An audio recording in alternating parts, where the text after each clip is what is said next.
Now, I mean, the governor does not want to see any type of taxes whatsoever in this economy, because he wants to keep the money into people's pockets so that they'll go out there and stimulate the economy. Well, this is just another tax. I mean, these individuals are not taking their unemployment check and putting it into an IRA. I've been laid off at least a half a dozen times myself, and I know how difficult it is to put money aside. You're not putting money aside. You're going out there, you're putting food on the table, you're putting a roof over your head, and I can guarantee you that I was not putting any money into an IRA account while I was on unemployment. We had a number of individuals here that talked about going from the 2 quarters to the 4 quarters. You know, there's a scenario, just a quick scenario out there, depending on where the individual makes the amount of money on each of these quarters. An individual making $33,000 actually could make the maximum benefit of $425. However, depending on where those where it was calculated, he can actually end up with only $359 for an unemployment benefit. So that's a $61 kind of benefit. One of the other things we have to realize too is that last year with the federal stimulus package and then this year with the jobs bill down in Washington, D.C., there's an extra $25 that's going into the weekly paycheck of every individual that is drawing unemployment. Well, if there's any benefit cuts whatsoever to the unemployment program, that's another $25 that those individuals are now going to make. So the worker making $33,000 and lost $61 a week plus the $25 on top of that, that's an $86 a week pay cut, which just that individual cannot sustain. We keep hearing the $425, that's a maximum benefit, but I just wanted to make people realize that not everybody gets the $425. About 22 to 23% of those that are laid off are actually getting the benefit of $425. The average unemployment check is $304 a week, in which Vermont ranks 25th in the country in that category. The other thing when we hear about the $425 maximum, as we've heard the administration say, that's somewhat a generous amount compared to throughout the nation. Well, Vermont ranks 17th in that category throughout the nation.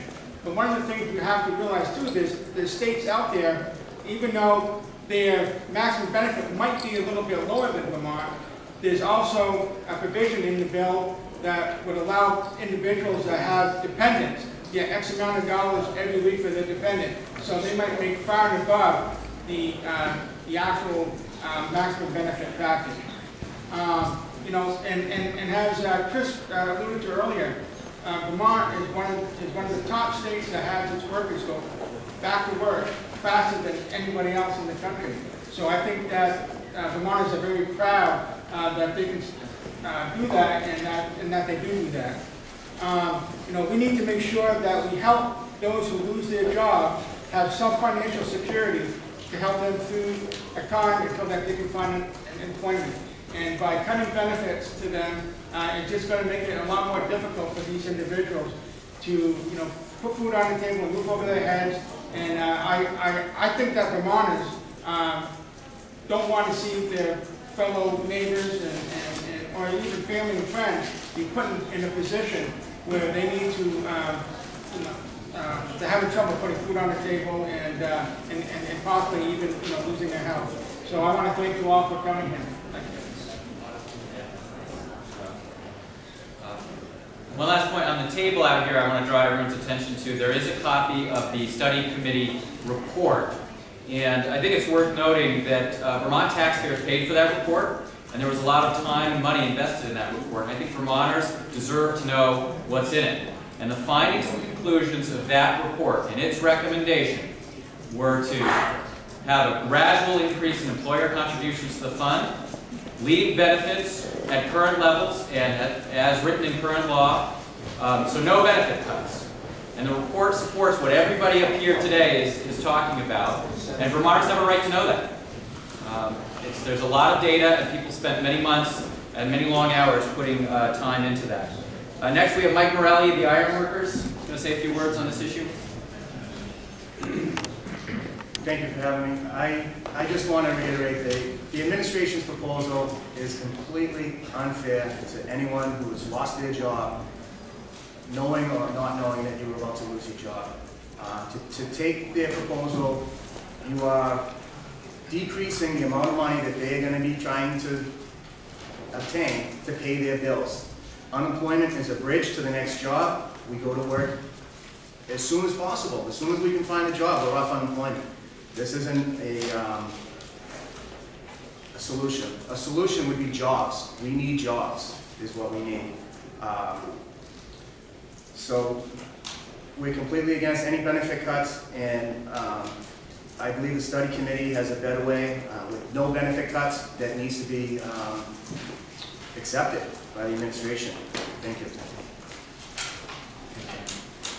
It's also worth noting that last year there was the unemployment maximum benefit was supposed to go up to $438, and there's been a cost of living adjustment freeze so that the maximum benefit stayed at $425. So Vermont working families have already made significant concessions to help solve this problem, and it's worth noting as this debate continues that unemployed people have made concessions and that they've given up some benefits as part of to try to solve this problem. Next is Jill Sharman, AFL-CIO. Good morning. I assume will be brief. I'm a letter carrier. I deliver mail. I deliver unemployment checks. And I can tell you that many unemployment checks that I am delivering are people who do not typically receive unemployment.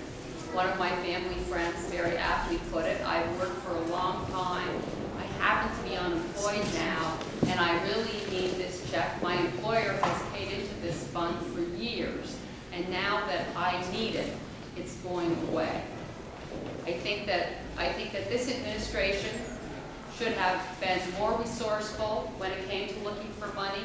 And of course, I may sound like a broken record to you, but when I look at that project labor agreement for the Champlain Bridge, I see between $1.7 and $3 million was left on the table for a state that is desperate for money.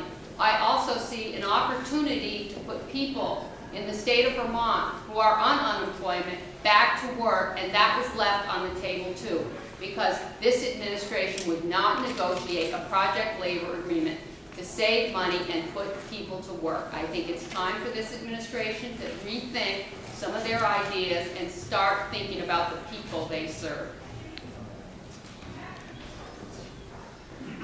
That concludes our list of speakers for today, but I want to thank everybody for coming out. It's worth, I think, the administration has been out there for months using the bully pulpit to talk about their approach. And now the people in this room are standing up for the people who don't have a bully pulpit. The working people, men and women of the state of Vermont, who don't want to see unemployment benefits put at risk or jeopardized by this administration and its plan to dismantle the unemployment fund and use a short-term crisis to enact long-term, permanent changes to the unemployment fund that are totally unfair to Vermont's working people. So I urge you, if you want to talk to any of the folks that are here in support of our position, I urge you to do that, and thank you again for coming.